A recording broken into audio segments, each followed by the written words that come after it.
একটা দামি গিফট পেয়ে যদি একটা মেয়ে আই লাভ ইউ বলে, তাহলে আসলে সে আই লাভ ইউটা কাকে বলল? ছেলেটাকে নাকি গিফটটাকে? আমি গিফটটাকে বড় করে দেখি না স্যার, মানুষটাকে দেখি।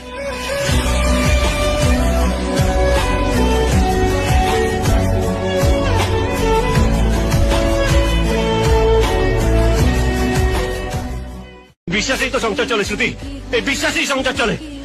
তুমি যখন জন্ম নার্স তোমাকে দেখি তোমার মাকে বলেছিল এই আপনার মেয়ে, তোমার মা সেটা বিশ্বাস করেছিল। তোমার মা তোমার বাবাকে দেখে বলেছিল এই তোমার বাবা, তুমি সেটা বিশ্বাস করেছিলে। তোমার বাবা তোমাকে বলেছিল এটা মাটি, ওটা আকাশ, ওটা ভগবান, তুমি সেটা বিশ্বাস করেছিলে। আর আজ এতগুলো মানুষ তোমাকে বলছে, আমি তোমাকে বলছি, তুমি সেটা বিশ্বাস করছো না। যাও যাও যাও যাও যাও। আরে কাউকে ভালোবাসার আগে তাকে বিশ্বাস করতে হয়। তুমি যখন আমাকে বিশ্বাস করো তার মানে তুমি একবার ভালোই বাসনি।